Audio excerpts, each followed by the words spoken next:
and I'm going to talk about Angular 2 and Bootstrap and Web Services, and I'm going to try to build an online TV show in 50 minutes. It's a lot of stuff to go through, and so I'm going to talk really, really fast. And how many people here are using Angular 1? How many people are using it? Almost most of the room is doing that. How about Angular 2? A very small percentage of people using it. So what I'm going to do is I'm going to start by going over some of these technologies and showing them to you. Mostly I'll focus on Angular because it's a JavaScript conference, but I'll show you how I built my web service, and I'll show you about Bootstrap as well. And what we're going to do is, because I get so little time, I'll hold questions till the end. But this is a lunchtime session, so afterwards we can hang out here or we can go to lunch, and I'll answer as many questions as you want. This is me. I work for Microsoft. This is my Twitter handle. Follow me on Twitter. I'll show the slide again later on. What I'm going to do is I'm going to build this TV show. I've already got a TV show. I've been doing it for about 8 years. Let me show it to you really quickly. It's on Channel 9, which is a Microsoft kind of version of YouTube, and it's pretty successful. I've got 400 and some episodes so far, and about a year ago I migrated it to this site here, and you can't see it. What? I told you, hold the questions till the end. I'm just gonna go. There it is, right there. All right, so this is a bunch of shows, and it has the title, and it has a description on there, and people are allowed to rate it. And it's a good site. There's nothing wrong with it. But I wanted to take it a step further. I want to make it more awesome, skin it my own way, maybe slice and dice it. Like, for example, I wanted to be able to say, show me all, let's say if I saw this show that featured Adam. This is basically a podcast. I interview people like Adam, who's an F# technologist. And if you want to say, oh, that's awesome, let me see other shows where Adam appears, and there's no way to do that here. Or let me see this was filmed in Chicago. Let me see other shows that were filmed in Chicago. I couldn't do that. I wanted flexibility. At the same time, I wanted to learn Angular 2. So this is also my journey to Angular 2, because I don't have 5 years experience with Angular 2 as the ad requests. Like you guys, I'm learning it myself. So I want to show you that, and as I show my example, the little disclaimer here, you're going to look at it and go, wow, that doesn't look like it's finished, or there's another way of doing that might be better, or that's not the way I would have done it. And the answer is yes, yes, yes. This is an ongoing thing. It's a work in progress, and maybe I'm just a few weeks ahead of where you are, and I want to share with you some of the things, the ways that I learned Angular 2, and the way that the struggles that I came with, and the way that I overcame those struggles. All right, let's get to it. Back to these slides, which are, where are they? Here, that's me. Here's some links. That's the first one is the link I just showed you. Angular.io is a great place to get started. That's where all the Angular 2 information is. The docs are there. There's a nice sample application there. All the code I'm going to show you is on GitHub. I'll show this again at the end so you can grab these links. And then the slides, I just about 5 minutes ago put them up on to SlideShare. That's what that tiny URL link. And then I updated this slide right here and re-uploaded it to SlideShare so that it actually reflects this.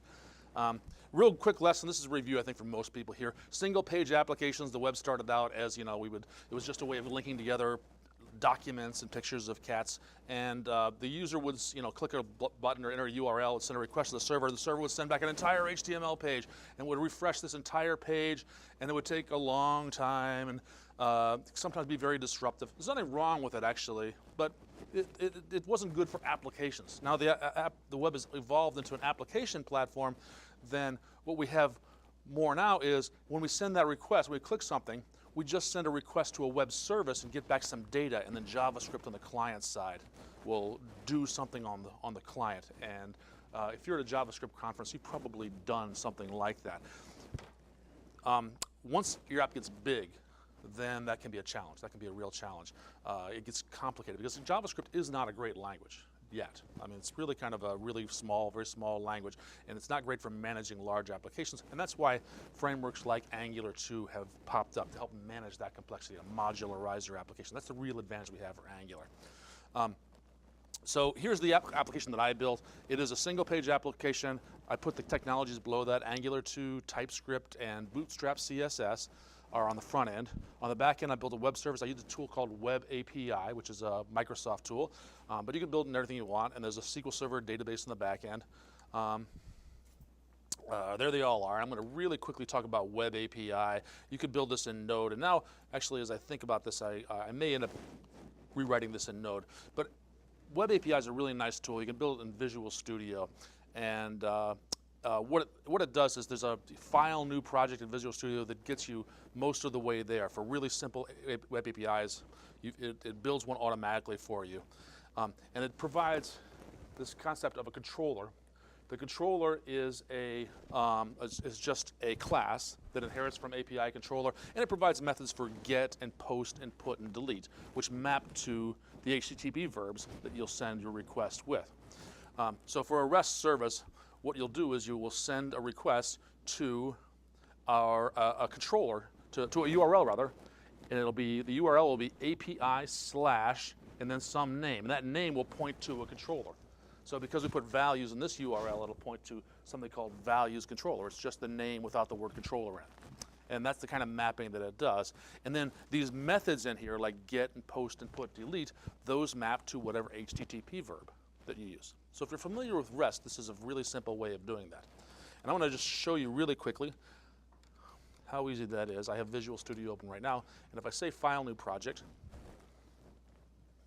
in here, I can select Web Application and click OK, and click Web API and click OK, and then it'll actually build up all the infrastructure I need for this.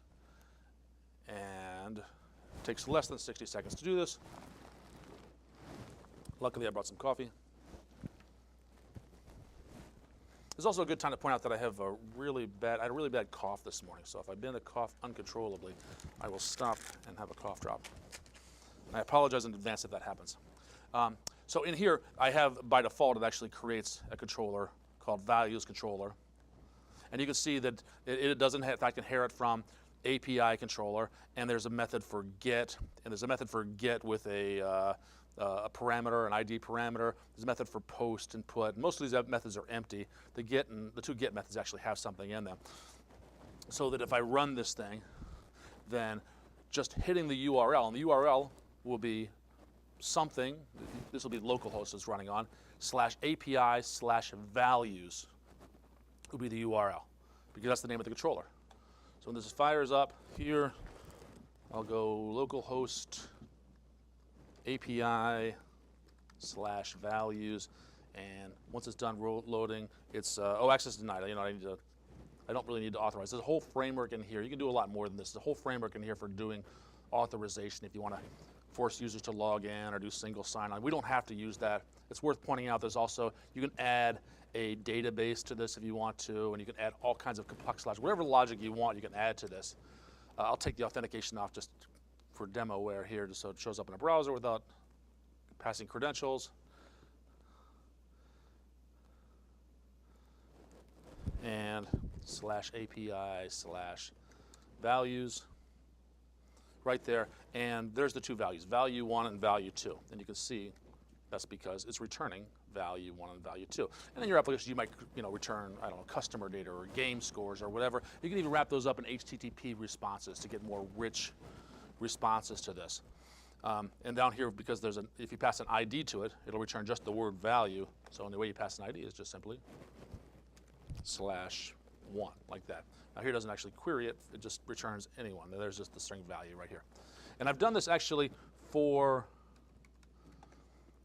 my application. Let's see, right here. Here's the web service for my application. It's got a get, and I really only implemented the get, and this is going to have a list of episodes. And it's really the metadata around those episodes, things like the title and the description, the date it was recorded, an array of guests, the location recorded, if there are any hyperlinks that the user should go to, there'll be an array of hyperlinks to that. And so this get right here is going to return a list of episodes. And I've actually got this running right now at right up there. So API/episode, because it's episode controller, and you can see right here there's a list of each one of these. There's one episode, and there's another episode, and so on. And if you look at down here, there's the date recorded and the description and episode number and all kinds of information about, just metadata about the episode. The video itself is stored on that Channel 9 set. I'm going to just grab that and pull it out.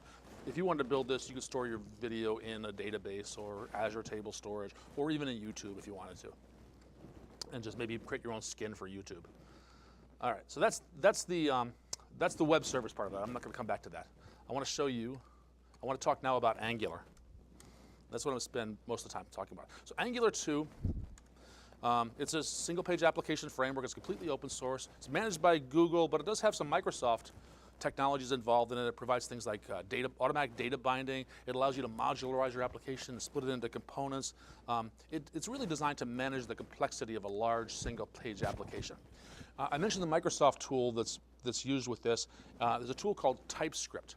And TypeScript is a superset of JavaScript that transpiles down to JavaScript. It's also an open source tool, so even though it's managed by Microsoft, you can look at the source code, you can contribute to the source code.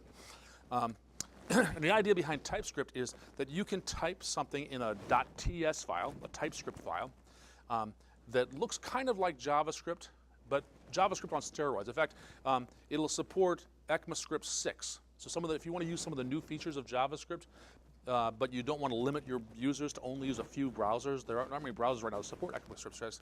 You can write it all in TypeScript. And then it goes beyond that, and it provides strong typing and some other functionality even beyond what ECMAScript 6 will. So what it'll do is it'll transpile that into a JavaScript file. It also provides a mapping file, and the reason the mapping file is there is so that the F12 tools in your browser, when you want to step through, your browser doesn't understand TypeScript, it only understands JavaScript, but that mapping file will map it back to the TypeScript file, so you'll see which line of TypeScript actually generated each line of JavaScript, and it makes it a lot easier to debug. Here's an example. You don't have to go into the details of this, but you can see that it looks kind of like JavaScript, but you've got some decorators there and a few, there's some classes and things like that. And this transpiles to something like this. So this is a real screenshot that I took of some TypeScript and the generated JavaScript that came from that. So everything I do in TypeScript, I could do in JavaScript, but you can see it's a lot more verbose and a lot more hard to understand in JavaScript if we use some of these features of TypeScript. And we can do this with a command line tool, TSC, or with Grunt or Gulp. We can do it. Your build tools will do it. Build the Visual Studio tools for transpiling. And the advantages of this are clear. If you work in TypeScript, you've got a higher productivity. The big thing is the static type analysis. Because you can do strong typing in TypeScript, then the tooling can help you with autocomplete. So the tooling will help you to know if you type in, this is going to be a customer, this variable is of type customer, and customer has first name and last name, then the tooling will be able to do IntelliSense and complete those things. The other thing is it'll catch errors sooner as well. So if you accidentally, I think I have an example of it here. Here's a really simple example here. Let's say you have a couple variables, num1 and num2, and you try to assign the value fish to number 1. You originally intended this to be called a number, and later on you assign a string to it. That might be hundreds of lines later or in another method that's being called. Then you might get a subtle error. The sum equals num1 plus num2. This will work just fine in JavaScript, but it might not give you the answer that you expected. These are the kind of things that TypeScript would type. If you declared num1 as a number, then the transpiler would catch that early on, and it catches subtle bugs like this. Here's how TypeScript works. You actually declare var num1 colon number, and that's how you do strong typing in TypeScript. So this example here would actually generate an error, put a little squiggly line underneath num2, or put out your gulp output would show you the error even before you ran your application. When working with TypeScript, there's configuration options in here that you can use to change that. I won't go too deep into this. Let's see. Okay, that's TypeScript. Angular 2 uses TypeScript pretty heavily. It's a real nice advantage to it.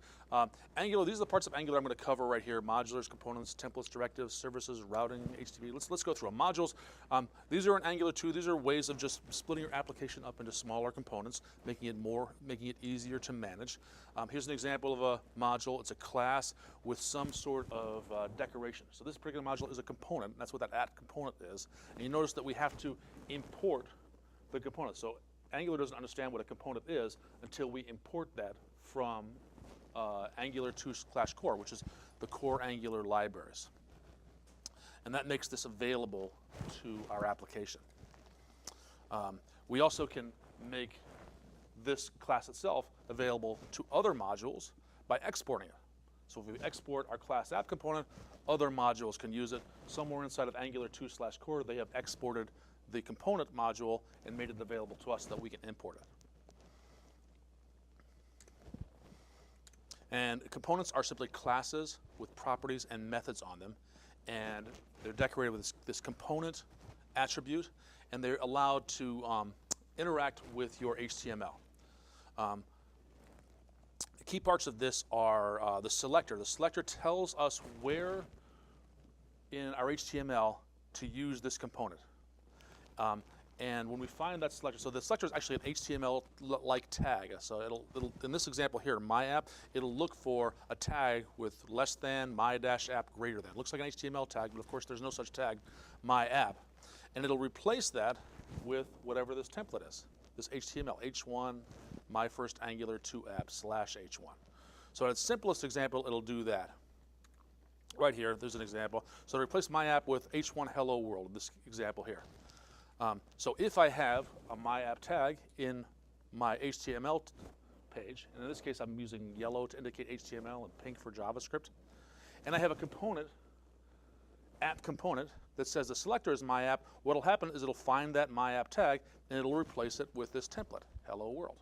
There's the selector, and it'll say, first it'll say loading, and then when Angular kicks in, it'll replace that with hello world as an H1 tag. And that template we can use, if you have multiple line templates, you can actually use this little backwards tick thing on your keyboard that you've never touched before. It's up in the top left corner. It kind of looks like a slanted quotation mark. That indicates a multi-line template. I don't usually do this. If I have multi-line templates, usually what I'll do is I will put them in a separate HTML file, and instead of using template, I'll use template URL and just point to that HTML file. That's generally what I'll do here. And that is the same thing. So this would replace my app with whatever's in this my app.html file, in this case hello world and then welcome. Bootstrapping an application, this is something every Angular application has to have. We'll in our startup page, we'll have system.import app, and that will point to a Bootstrap file, which will tell us which component to load first.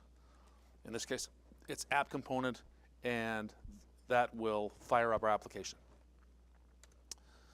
Directives in Angular 1, I saw everybody's using Angular 1, or most of the room is. There were, dozens of directives. There are much few. There are about 1/10 as many directives now as there were in Angular 1. That's the good news. There's not nearly as much to remember, but they do still allow you to attach special behavior to a DOM. Some key ones are *ng4 and *ngIf that allow you to do looping or conditional logic inside of your HTML. That's available to you. And you can create custom directives as well. Let me go through a couple of these here. ng4, if you have a list or an array of objects and you want to loop through those, ng4 is a great way to do this. And in this example here, what I do is I have an array of customer objects, and every customer has an ID, a first name, and a last name. It was Bill, Steve, Satya, and me. And in the HTML, I've attached *ng4 attribute to a div, and then I've set that equal to cust of customers. So that'll loop through all of these customers defined above and output a div for each one containing the last name, comma, first name, like that.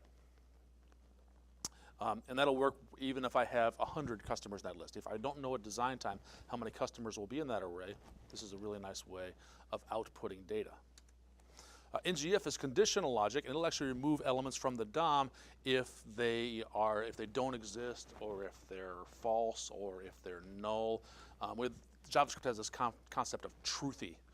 Truthiness means that, well, it's easier to describe falsiness. Falsiness means it's either 0 or null, or what's the other one? Empty. What is it? Undefined. Thank you.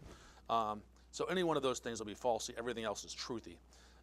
And so you could set *ngIf to some condition, and this is kind of nice if you have a template where you won't have a lot of, depending on an object, and if that object doesn't exist, you don't want a bunch of errors to occur because you'll be trying to get properties of an undefined object. You can simply remove that whole section by wrapping it in a div and setting *ngIf equals the value of that object. So here's an example of that. If I have an object called, or a property called show, it's a Boolean, and I set it equal to true, then in here, you notice my div at the top says ngIf equals show, and by default that's true, but I've got a click method that'll change show from true to false, and false will just negate it every time. So every time you click on this, what'll happen is it will show and hide this div. All right. There's some LifeCycle hooks built into it. On init, on changes, on destroy. On init's the one that I use far more often than the other ones for doing setup code, particularly if I want to call a web service at the start of an application that brings in data that'll populate the page. On init's the way to do that. You can do that in a constructor as well, because there are classes in Angular, but it's a good idea to keep your constructors very simple. It's hard when an error occurs in a constructor. It's really hard to debug that. So onInit is available for that. On destroy, you can do cleanup in there. On changes, you can add code there to respond to changes in your data as well. So here's the syntax. In order to use onInit, you have to change your class to add this implements onInit. And if you do that, then you must add a function ngOnInit to your class. And in there, you can add whatever code you want. Services. Services are, these are classes that are designed not to provide any user interface, but simply to provide extra functionality. Some, maybe calling a web service would be a good example of a service, or just providing some business logic. They're particular. I like them just for separation of concerns, but they're really nice if you have functions that are being called by multiple components. They allow you to share code really well. And they by default support dependency injection, so that if you want to test them, then you can add to the constructor, you can add mock objects to do things like calling web service or testing a database that make it easier to test and eliminate the number of dependencies that you have. Here's an example of a service. You notice it is decorated with this @injectable attribute. And in this, we have a, this one just does, returns a list of customers. There's one method in here called getCustomers, and then I can kind of returns this hard-coded array of customers. So in this case, I can call that service. You notice that I've exported the custService class, so I can import it into a different JavaScript module. And in this module, then I can call customerService.getCustomers and allow you to do that. And in the constructor here, I can actually pass in the fact that I'm passing in a customer runtime and support dependency injection for this. Data binding. There are several different ways of doing data binding in Angular. There's two ways of doing one-way data binding. One-way data binding is data binding, taking what's in your model and outputting it to the page. There's simple one-way binding, and there's one-way property binding. Two-way property binding allows you to not only take what's in your model and display it on the page, but if the user changes what's on the page, for example, if they type in something in an input text box, that would actually change what's in the model as well. So it goes back and forth. And then event binding, of course, is binding some event, like a click event or a mouse over event, binding that to a function inside of your component. I'll show all these things. The one-way data binding, you can put square brackets around a property. And an example of that is right here. So in this case, I have the disabled property. So a button has a disabled property, and I've bound that to a property called data not changed. So I don't want to enable this until somebody has changed the data. And in my component, I've by default set data not changed equals true. And if somewhere in here I change, there's the disabled property, and there's data not changed, it's bound to. If somewhere in here I change data not changed to false, then automatically, without writing any code, this will automatically enable that button. So it's just an idea of saving a lot of code, particularly when you have a lot of things on the page that are dependent on other things. But this is one-way data binding. The other way to do one-way data binding is through double curly braces, and putting double curly braces around it replaces a property name with the value of that property. So in this example here, I've got a class called app_component, and it has three properties: ID, customer first name, and customer last name. And it is, what I can do is add curly brace, customer first name, and that will be replaced when it renders the browser as the value of customer first name. All And this goes for, you could do embedded properties here as well. It could be customer.firstname and so on here. Here's an example of it here. All right, here's two-way data binding, and this is important if you wanted to actually accept input from the users. So in this case, I've actually got an input text box up here, and that input text box accepts something from the viewer, from the user, and I've bound that to ng model, an Angular directive, and I've bound that ng model to the customer.firstname property. So what happens here is that when the user changes something in that text box, it actually changes the model, and because the h1 tag above that is also bound to customer.firstname, you're seeing that reflected automatically in the browser. And events binding is simply putting parentheses around the event. This is where we've got rid of a lot of the directives in Angular 1. Now instead of using ng click, for example, we just simply use the click, the native HTML JavaScript event. So in this case, we surround the event with a parentheses, and we just point to a method name and pass any parameters we have to. So for example, if we have a div, here, we can bind the click event to onClick customers. It'll find a method called onClick and pass in a customer object to that, like here. So here I have an h1 tag, click equals onClick customer, and then down on my component, there's my onClick function that accepts a customer object and just throws up an alert. You selected customer.firstname. Routing is a way of doing showing multiple views within the same single page. It actually modifies the URL just like you would if you entered a URL in the browser, except that all of that is done on the client side. And the way that it works is that we configure an array of routes, and we tell it for each route, we give it a path, and that's the part of the URL that we're going to send it to, and then what component to load.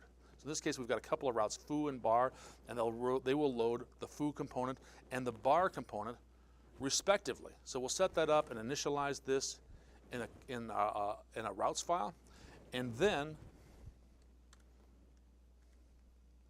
we'll bootstrap it in our main startup application, which is one of the start ones I showed before. And then in our HTML, we will add this router outlet, and this router outlet will be a container that will display whichever route is shown. So for example, if the user clicks on the /foo, rather than redirecting to a /foo page, it'll stay on the same page, but it will load up the foo component right here where the router outlet is. And when the user clicks on /bar, then it'll change the URL to /bar, but the user will be, the bar component will be displayed here in the router outlet. HTTP, this is for web services. We'll need a provider. HTTP providers is something that comes out of Angular 2, and we add that as one of our components in our startup. And then there's a method, http.get, that we can just pass in the URL, and this will call our URL inside of our components. And observables are a concept that Angular 2 relies on heavily. An observable says that I have some data, maybe data that's returned from a function, maybe data that's being uploaded from a stream, and I'll have functions that will subscribe to that data. And what happens when functions subscribe to an observable, then whenever that data changes, then that function automatically runs. And that sounds a little bit like a callback, because this is all done asynchronously. The callback, whenever a method returns, then the callback function runs. But the difference is that that data may return multiple times. It may be, for example, be a stream of data being uploaded by the user, and you can subscribe to that as well. And so it has a lot more flexibility than simply a callback.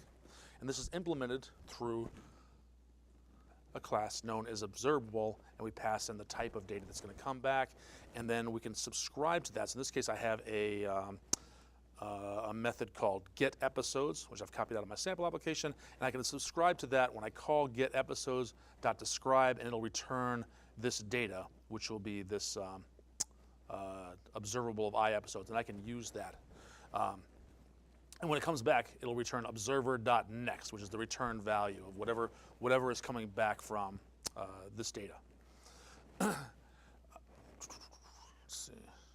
All So that's a lot of information. I used about half my time for that. I want to just quickly show you the architecture of my application. I actually have a data model in mind. I've got an array of episodes, and I've strongly typed those episodes so they all have an episode number, a title, a description, a date recorded, date released, location. I have an array of guests, so I know all the guests that I interviewed on the show. I have an array of links so that I can display at the bottom of the description any links to maybe the guest's blog or their Twitter account. And then these are, I have, the guest is just a string. It's an array of strings, but the links are also strongly typed. They have a URL and they have a title, so that helps me to render. I can use data binding to render those inside of my views.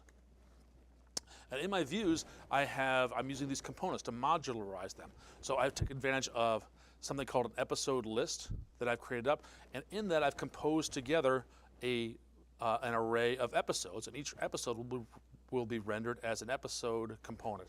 And I'll show you that in a second here, but this just makes it easier for me to manage, that I can manage each episode individually and work on the things that are pertinent to one episode, and then I can, when I aggregate them together, then I can do the things like get all episodes, or sort the episodes, or filter the episodes, things that are inside of this component that are relevant to the list as a whole. In the routing, I've got really basically two routes. One is the list, and one is the details. So you click on one, it'll show details, it'll zoom in and show you even more details about that episode.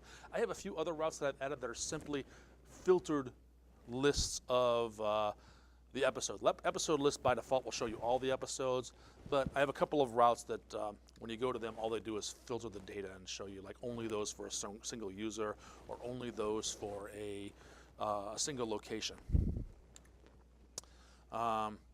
So for example, if I selected episode list, then this, let me go back to here, this router outlet, remember this is a whole placeholder where I'm going to load whatever view is associated with it. And I have, if you put, go to the episode list route, then it'll load the episode list component in there. And if I go to the episode details route, it'll load just a single episode details, and it'll be all the details about just that one single episode.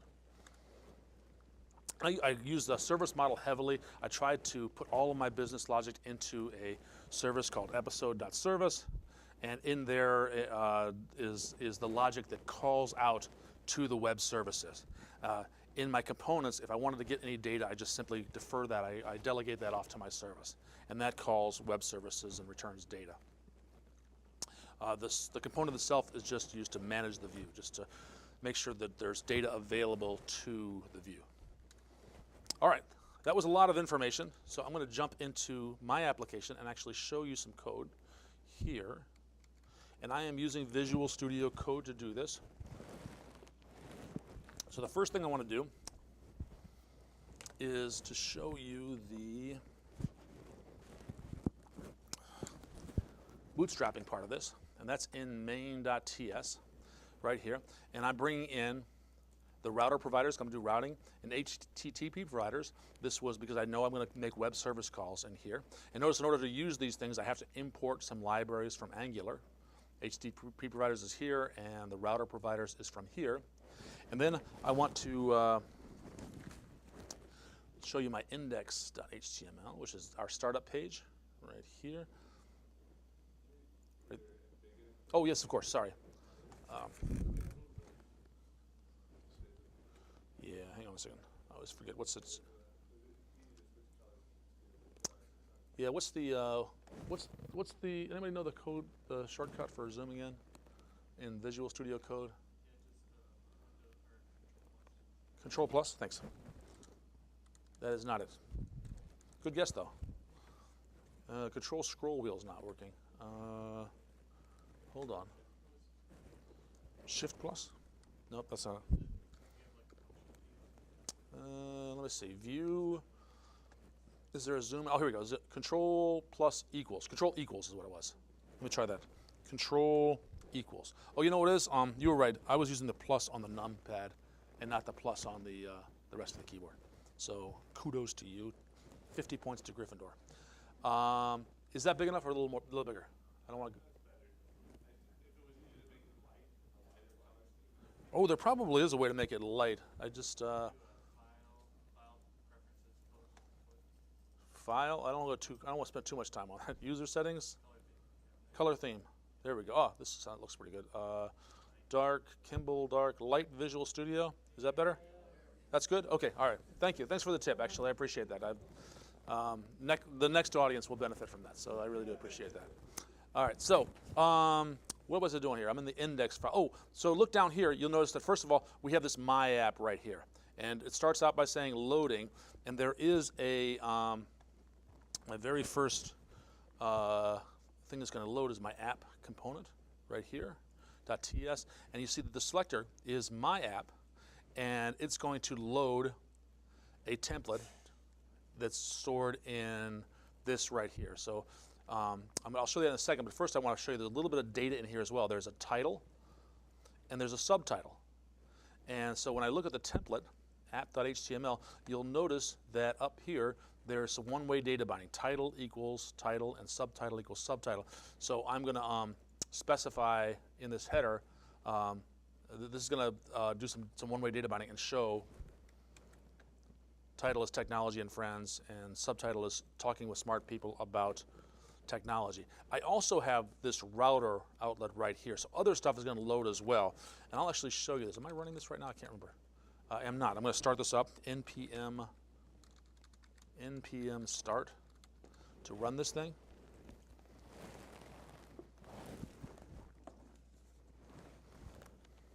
And we'll see the title at the top, and we'll also see a component below that, which I'll talk about in a second.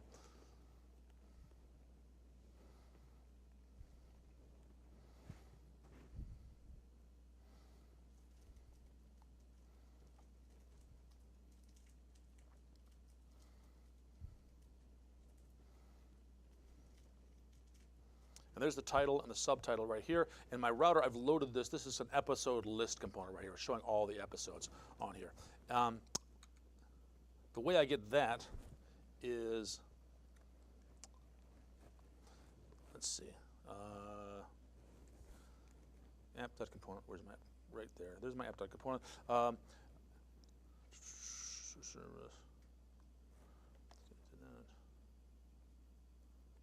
Is in my app.routes right here. In my app.routes, I've got a router config. It's an array of routes, and I have, when I say, first of all, I say when I don't specify any path at all, that'll be the default. I want to redirect to the default, the episode list path right here. And the episode list path is this one. That says then load the episode list component. And I have some other paths here like episode and episode details and episode list / guest with a parameter attached to it. But by default, I'll get this one, which will load episode list components. And I can actually go to that definition and see that here's my episode list component. And you can see right here that, oh, I'm sorry, this is just the declaration up here. The import, I import it from here. So what I want to do is to go to that definition right there. And in here, this is a class called episode list component. And it has this @component right here that shows the selector is episode list and the template URL is episode list.html. So inside of episode list.html right here, I have a list of episodes. So let me go back to here. In here, I have some data called episodes. So I'm not going to show you how I get that list of episodes, but it looks more or less like this right here, all these episodes. It's basically this array in here. And by the way, this is showing up as XML in Chrome, but if I copy it into Edge, it actually shows up as JSON. So this Web API supports both JSON and XML, and by default, Angular requests JSON. So that's what it's going to get. It's getting JSON. But this list of episodes is going to come down, and then I'm going to bind it to this template. And there's the template, episode list.html. And notice here I'm using ng4 equals. So I'm going to do a loop. Let episode of episodes. Episodes is, again, data right here. This list of episodes. And then I'm going to loop through them. So this says for every one of these, store in this variable, this local variable called episode. And then I want to bind that to this episode tag. That looks like an HTML tag. Well, there is no HTML tag, but there is an episode tag that I can bind to, and that will match bind to an episode. So what I'm going to do is I'll show you the episode component right here. Has a selector of episode. It's going to find that, and it will load this template, episode.html, and now here I have episode number and the title and then a description here. You can see all the one-way data binding going on there. The date recorded. This pipe says how to format that date recorded as a date in American format. Release date, if it's not yet released. Right now I say if there's no release date, then don't show this date. I think ultimately I would just filter that out and not show this at all because it might be a future date. For the guests, there might be multiple guests, so I want to loop through all of the guests. Each episode has an array of guests, and I have a method called get all episodes for guests. It's in my component right here, get all episodes for guests right here, which figures out what the link is for each one of these and adds a route to that. I want to display the links, so if I've got links in here for the user's blog or their Twitter account or their GitHub repository, then I'll have that in my data. That'll come back and I'll display these right here. But if they don't have any links, if episode.links.length is 0, I don't want to display it at all. I want to make sure that there's at least one. Otherwise, I want to just hide this entire section right here. And that's what I get. I'll go back to my rendered page, which is here, and you can see this is one episode right here, whereas this is the episode list, this entire thing right here. All right. Now, I said before that I was going to, that I skipped over the don't worry yet about how I get that data for the episodes. So in my episode list component, now we'll talk about that. I have episodes and I have all episodes here, and that comes from a method down below, get episodes. So in my init, here's ng on init. I have that because my class implements on init. So on init will fire up at the start of when the class is loading. Then I do this right here. I call this.episodeService.getEpisodes right here. Let's look at just that part of it. An episode service is defined in my, where is it? Hold on. Right here. And it is in episode service, episode.service. It knows where to find it based on this up here from episode.service. So right here, episodeservice.ts. Then in here I have a get episodes. So this is this.episodeservice.getEpisodes right here. It's going to return an observable. And for right now, you can ignore the observable part of it and just see that it's calling this.http.get and the episodes, I got an extra S in there, but episodes URL. That's my web service. This web service right here. So I'm just going to hit this right here. It'll return all of these and as a get. And this actually is an observable. So I'm going to subscribe to that, and whenever that data comes back, then I'm going to grab the response.json that comes back, store that in episodes, and I'm going to provide that to anything that's subscribed to that. This observer.next says get the data that comes back and provide it to anything that is subscribed to this. And what's subscribed to this is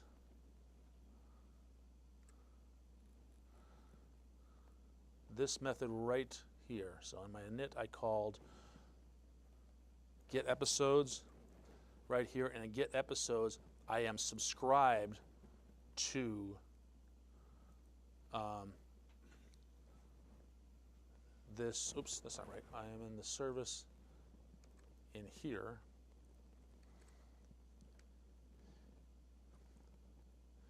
This episode.script, oh, here, this is where I'm subscribed to it. Right here I am subscribed to it. The data comes back from here. This is when I do the next, and then I store that locally. This.episodes will be the data. And I also store this.all episodes. Right now they're both the same. And the reason I have them in two is because later on I might want to filter them and say, filter this. I'm going to bind to this one here and show me just all the ones for one guest or all the ones for one location.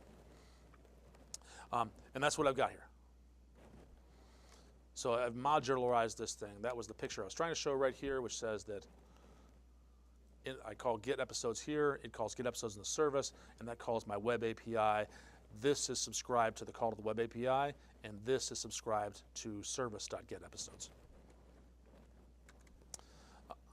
Does that make sense? This was a hard concept to get my head around, but it's Angular 2 is very much built on this concept of observables, where you're waiting for things to change, and then you just run some code whenever any data changes that you're subscribed to. All right, let me jump ahead and show you that if I had some other routes, if I go back to here, to my app.routes, I had a episode details. So in my template here, in my template for episodes, right here, I've got some links, and right there, I've got some links that says that when you click on this somewhere is episode detail. Episode for all guests. Where's my details? Recorded again on episode location. I don't want to show that one just yet. So it's for guest. So it's length. Oh, here it is, go to details. So in go to details right here, this will redirect to the details of it. Go to details is in here, and this will create a link, episode details / the current episode ID. And this .router.navigate to that link will actually take me to another link, to the episode details link. And what is the episode details link? Well, that's this one right here. Episode details / ID will load the episode details component. And so that's what happens when I do this right here. When I click on this, it takes me, it doesn't reload the page, but it takes me to this episode details component right here and loads this. And this is a different template. It's got more detail. It actually shows the video. I don't show a thumbnail image yet. That's something that I really should be doing, but the video is here as well. And if I move ahead, you can actually see the people talking right here, so like that. And I go back from there. Similarly, I've got, in every one of these I have for the guest, if I click on, well, here's an array of links. So here, sometimes there's only one link, but I have multiple links here because I'm using an ng4 for that. I have a guest, and I think Adam is the only one here with multiple shows. If I click on Adam Granitz, he's actually on 3 different shows. So all 3 of those shows, one is just him, one is him and Sean, and one is him with Sean, Rocky, and Jason.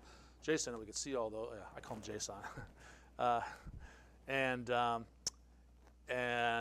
if I click on Bridget, she's only been on 1 show, so that's sort of the same thing. If I bring up this one, let's say I want to see all the ones that were recorded in Chicago. I can filter it that way, and that's just simply a route. Location / Chicago and / Chicago, Illinois, and that's this route right here. Route here. Location, where's my path? Episode list / location, location, that's a parameter. So it'll go to episode list component and it'll look for that parameter.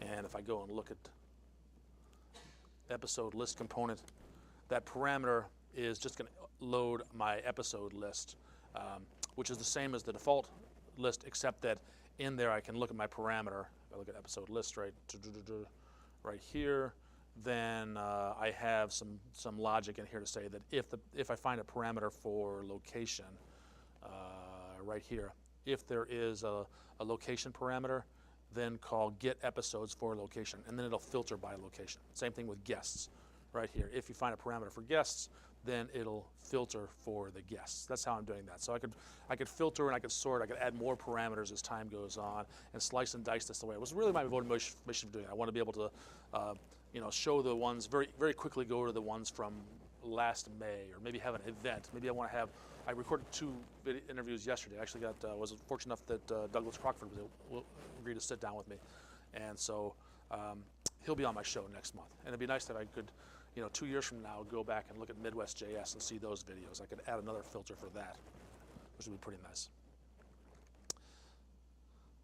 And I think, let's see, we're at time right now, and I think there's a service. I showed you the service. I showed you that. I think I've showed you all the concepts that I brought up in here. I showed you services. I showed you routing. I showed you the components. I showed you the composition, and it's observables. I showed you HTTP calls, routing. What else? The event binding, and the data binding, and of course the bootstrapping of the app. Oh, I didn't show you the bootstrap. I promised to show you that. There's really not a whole lot of bootstrap in here, but I will point it out to you. It's all in, I think I put it in index.html. No, I must have put it in the app.html. So in app.html, the only thing I'm using from Bootstrap has this really nice concept of adding things into grids, into rows and columns. So it doesn't use tables for that. It actually uses CSS for that. And it has this concept of, by default, there are 12 columns across a page, and you can split that up. And so the main content, where the content loads in this router outlet, I've specified I want that to be 8 columns wide by default, and then I've got a blank 2-column area to the left of it. And that's true when it's maximized, but these numbers here, col-xs, that says when the browser is really small, then make it only 0 columns wide, and make the second one 12 columns wide. When it's large, make it first column 2 columns wide, and the second thing 8 columns wide. And this is really a preferred way of doing reactive design. So what'll happen is that right now you see here's 8 columns wide with 2 columns at the beginning, and because it's 12 by default, it'll have 2 at the end.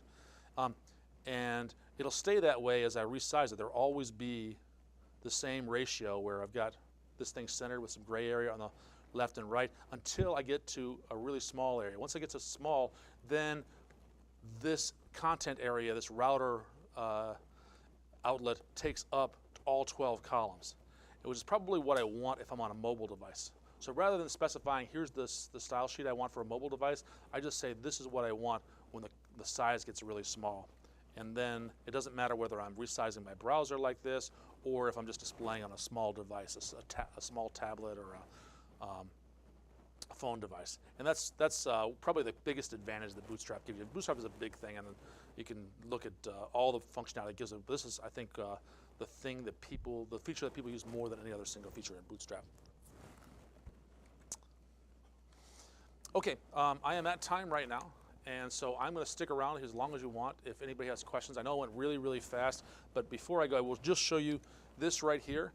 The slides are right here, and the repository is right here if you want to look at the code.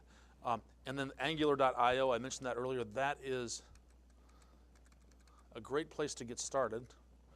In fact, on here, when you get started, there is a tutorial that'll walk you through getting started with Angular 2.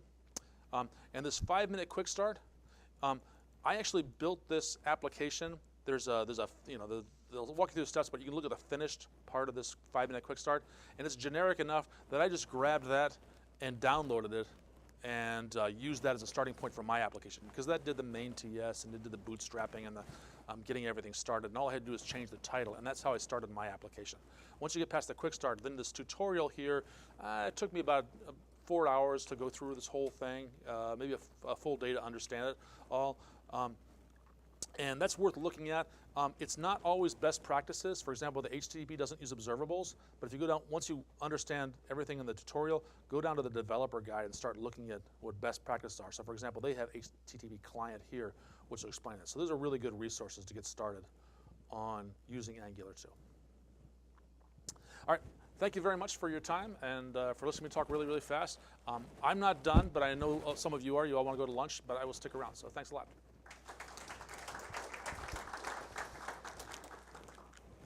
Are there questions?